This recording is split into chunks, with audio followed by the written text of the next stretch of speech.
Good day, everyone. Welcome to another episode of Celtic Mick Walks.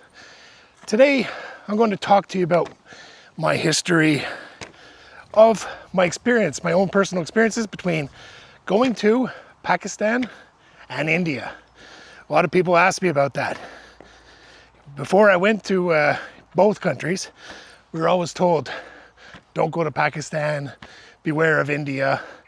The two countries are considered difficult or dangerous. I went to both. I've been to Lahore and Islamabad, and I've been to 7 different cities in India. I have a poll out right now for my next adventure is going to be Morocco. But after Morocco, I have a poll to go 3 different choices. And one of them is to go back to India. And another one is to go into the Moldova area, or the other one is Lithuania area. So take your chance and put your vote out if you want. This video is going to be coming up at the end of my 2.0 series of India, and before I start my Morocco vlogs. So they're coming up. Today we're walking along this beautiful little trail. In August this year, which is about a month away, it'll be my 3rd anniversary. My very first video that I put out, I filmed and then I used my phone to edit. Well, that was put up on this trail itself we're walking in today. I just decided it'd be a good time to walk and talk about it. Now, a lot of people, have different opinions about India and Pakistan. A lot of my comments are out there and they're saying, how come or this and that, and a few of my thumbnails and my titles were comparing India, Pakistan. Some people are negatively saying, well, why are you doing that? You can't compare it. But it's my personal opinion and experiences. Like, I don't believe that the governments anywhere in the world are really very good, but I go and I travel to meet people, and my personal experiences of both Indian and Pakistan's, we'll talk about it today. Here we're coming up to the Browntown Castle. This is just located not too far from Wexford Town. I've walked about 4 kilometers already. It's just on the road. It's a little bit difficult to walk and film because of the noise. So today I'm going to be walking up around here, pausing and talking about my experiences. First off, let's talk about the visas. Now, it was a little bit difficult to get the Pakistan visa. I had to, because I was going on my own, I still had to get like a tour company to validate me, so they had to actually cost me 50 euros to get a company in Pakistan, and they had to fill out quite a lot of information and that and send it to me, and then I was able to forward it, and I got my visa fairly straightforward. The India one, I went to the embassy. You have to give up your passport and pick it up in 3 days. So I got a 1-year open visa. So that's why I went back twice to India, and maybe go the 3rd time, we'll see. But the visa process, you have to be vigilant on the Pakistan. The Indian side was fairly straightforward, and it was no issue. Even the fact that I was just in Pakistan, they seemed to have no issue with that, so fingers crossed. Now, I don't know if I would be able to go back into Pakistan right now with the situation is, but my passport will be getting a renewed probably next year. So then I'll be able to have a clean passport, so I'll probably head back to Pakistan in about a year or so. Let's just take a little break. We're going to walk up this hill and we'll continue on our talk. Okay, now let's talk about the vibes, the crowds, the chaos, and the calmness of the 2 countries and the comparisons of my experiences, of course. Well, to say India is crowded is like saying the ocean is a little bit wet. There's 1.4 something billion people in India. So if you're into crowds,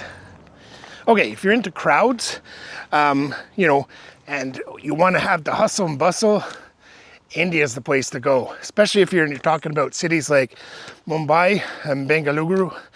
They are really, really busy and really nice places to go and stay if you want the chaos. But there is some places in India where you can have a nice calm time. I went to Puducherry, and that was a totally different experience in India. And there's so much more. Like, India is such a vast country. You could spend a lot of time. One of the guys that inspired me for YouTube, Gabriel Traveler, he's like the OG of YouTubers, and he has been to India 14 times. He said he spent probably 3 years of his life in India, and he still hasn't seen it all, and he still goes back. So, like, I've been back to India twice this year, and I might even make it a third time in 1 year. So, just to go show you the vastness of it. So, India has, you have to be able to cope with chaos, noise, and some smells, but you'll be rewarded with the experience if you choose to go to India.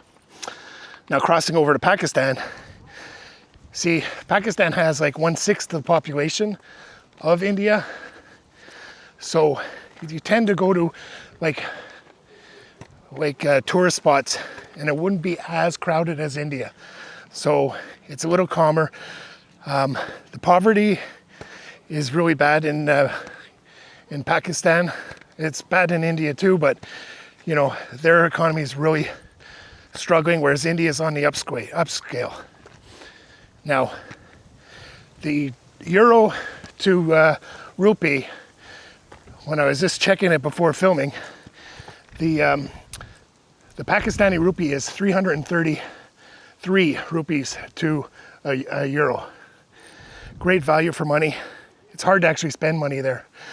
And in India, it's about 100 rupees to 1 euro. So it's still good value compared to the West, but it is getting a little bit more expensive. But for a Westerner going over to India or Pakistan, you get a bang for your buck. Let's keep going up this hill. Now, Pakistan has like a real raw energy type of vibe. So if you want to, experience something that's a little bit more laid back than like India, then Pakistan's your choice. I've been to both border ceremonies. So the Wagah border is on the Lahore side in Pakistan, and the Atari border is on the Amritsar side in India. So both of them are amazing experiences. Personally, I know right now the Pakistan side is getting a huge renovation, and they're trying to build it up. It's the same size as like India, but personally experienced, I enjoyed the Pakistan side a lot more because you were sitting with the people. The Indian side, they have the VIP area for all foreigners. You get these nice plush seats to sit in, but no, it's not the same. They have a lot of people go there every day, more than the Pakistan side, but both of them, I say if I had to put my honest opinion, I enjoyed my time on the Lahore side. The whole experience was really, really cool. The Indian side, albeit more organized and big scale, I like the intimacy side of the Pakistan side. But you can always go to both and decide what you think. I'll put the links up for both of them here if you want to see what that experience is, because I did a video on both. Now let's talk about the world famous people and hospitality of both India and Pakistan. They're both known for having very hospitable people. Here we're coming up to the 1798 monument in Wexford. Okay, in Pakistan, it's a huge deal, and it's a pillar of their culture. They have a saying, I'm going to make a mistake of this, I'm sure, Mehman Nawazi, where the guest is treated like royalty. And I have to say, my time in Pakistan, I experienced that tenfold. Same with India too. Like when I was lost doing the cricket jersey hunt, If you want to watch that episode in Mumbai, I was lost in a little village and I had all sorts of people come up and help me, and a guy even threw me on the back of his motorbike and we went for a little journey to a shop that I got my cricket jersey. Take a little break here, do a few thumbnails maybe. Okay, like when you're walking around the streets in Pakistan, you might get approached by people that are begging, or they don't really have beggars in Pakistan. They're selling little trinkety things. It's illegal in there. And also everywhere you're going into, they have armed security, whether it's a hotel or a little shop. Now, some of those weapons look like, geez, I wouldn't want to fire them because they're all old and rusty. It's just makes everyone feel more at ease that there is. But when the whole time there, it was never any, safety wasn't an issue, very safe. In India side, you get approached a lot by people trying to sell, especially tuk-tuk drivers, walking around shops that try to get you in. It was pretty evident in Amritsar and anywhere in India, basically, because they're all trying to make a buck, which is understandably. But as far as the hospitality is concerned, you can't go wrong with either of those two places. They're both very, very nice and accommodating. Okay, now let's talk about the food of the two cultures. Now, the food is great on both of them, but I'd have to tip my hat towards India. India cuisine is a little bit higher level than Pakistan. Now, I've had biryani in both countries. I had it in Lahore and I had it in Hyderabad, and the food is very good. The drinks, you can get coconut water everywhere. There's coconuts everywhere to be found, and sugarcane juice. I have to admit, the best experience I had with sugarcane was in Hyderabad. Oh, beautiful, beautiful, best I've ever had. And it was only, I think, 20 or 30 rupees for a glass, which is really class. Now, I've been lucky on both of them. They say don't, you can get sick on both. There's the infamous Delhi belly. But I've been to Nepal for over a month, twice to India, and once to Pakistan. And knock on wood, I haven't been sick yet. And I hold that down to my 3 simple rules.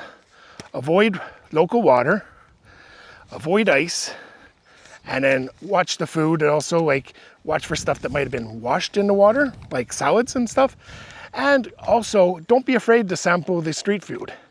But my rule of thumb is go to where you see a lot of people eating there, because that means the locals eat it and it's safe. And especially if it's fried up in that. India is pretty safe because it's mostly veg. You actually have to request non-veg items, so it tends to be safer because the way they keep it. And you see, if you've seen any of my videos, you've seen the little butcher stops where they have the live meat just sitting there in the elements, not refrigerated. And same thing with chickens and stuff. So, but I had both great experiences. India is really fabulous and cheap, whereas Lahore and Islamabad, very good food too, and it's just very, very cheap. So it's a lot cheaper bang for your buck in Pakistan. But my tip of my hat would go to the Indian food as winning that one up for myself.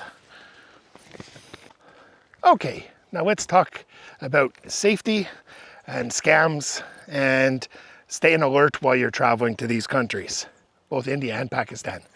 Let's talk about the elephant in the room, as they say, the scams.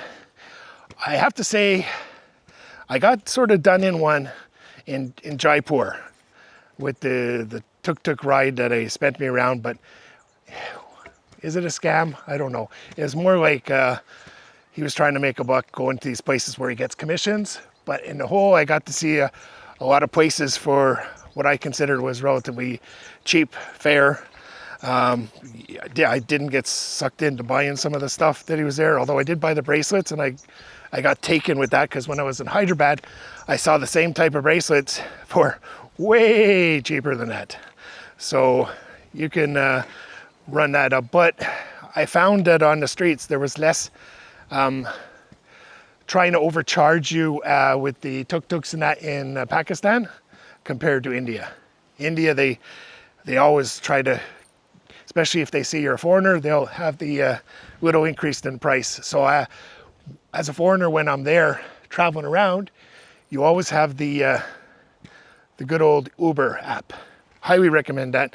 And even if you're not going to use the Uber, you can use that as a price gauge. So you can take your Uber app, figure out how much is it going to cost for you to go to the journey, and then you can grab a tuk-tuk that's there and say how much for this. And if it's relatively close to that, you know, obviously the Uber's going to be cheaper because they have to pay commission and that, and the locals tend to not like the Uber because of the commission, but it's a good rate. So if I looked at something and it was 150 for Uber, and then I go to the local driver on the street and he'll say 500 rupees, I say, no, it's 150 on the Uber app, so I'll give you like 250 or whatever, and you make an arrangement that you're comfortable with. It's going.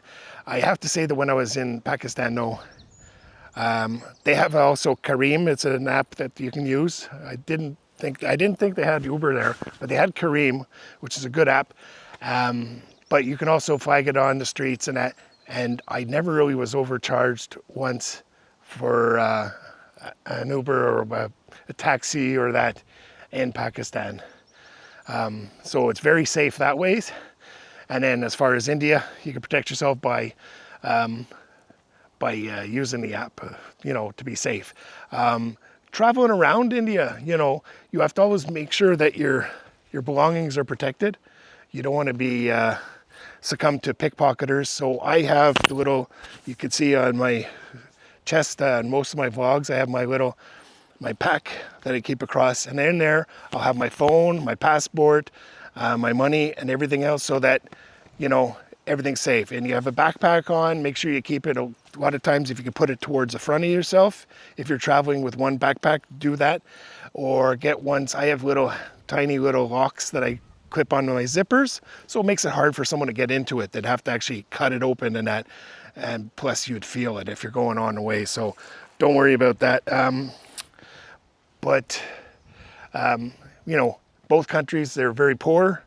So people are trying to make a living, and I don't mind paying a little bit extra. I know some people say, I've done like the street barbers and the luxury barber experience in both countries, and they say, oh, you shouldn't have given this or that. I don't mind paying a little bit extra if I felt I'm still saving tons from what the Western experience is. And they say, well, they're going to expect everyone to do that. No, they're not. And plus I'm filming, so I pay a little bit extra to a vendor if I'm, you know, going. So I like to haggle a bit, but I usually give them the fair rate anyways, the original price that they offered me. Just I like the haggling experience. So you are expected to haggle. It's part of the custom, so don't be afraid of doing that, but live with a amount that you're comfortable with, and if you're not, you can always just walk away. Let's keep going. Okay, let's talk about movement and money in Pakistan and India. I briefly explained about the difference in the rupees. So Pakistan, you're getting a little bit higher value for your buck as opposed to India, but both of them are very, very affordable to travel. My friend is living in Mumbai, which is the most expensive city to live in India. And he has a decent job in IT, and he was saying he's considered a very good salary for there, and he was making about $1,000 a month. Now, with reference to that, people on the dole here in Ireland, which is like the welfare or whatever, states sponsored, they're making over that. They make about 220 euros a week, plus they get subsidized, they get free healthcare, they get subsidized fuel allowance for the winter time, and some rents are subsidized and all that. So it is a very affordable place in India. You know, you can get around really, really comfortably. If you travel around, you're looking at, you could probably get away with $25 to $40 a day and live comfortably if you're traveling on a backpack. Or the houses, like one of my videos in Mumbai, I stayed in a hostel. Just check the hostels when you're going there, because some of them have restrictions for over 40 years old, which was something I never experienced, but they have a lot of like local residents, Indians, that live in the hostels while they're preparing for homes. So they don't want to have somebody who is over, oh geez, the bug's biting me. They don't want to have people living there full time for indefinite. So that's why they have restrictions to some age barriers. So just check that first, because I went to one and I was turned away because of my age. Transportation system. India is very good for getting around. Trains, buses, planes, affordable planes. I've done a lot of flights, a lot of buses, even taxis and Ubers. I took a long 4.5 hour Uber ride, and it cost me like 36 euros to get to Pondicherry from Chennai. That was amazing. Whereas in Pakistan, it's a little bit different. Pakistan, you sort of have to, use the buses, and there's trains.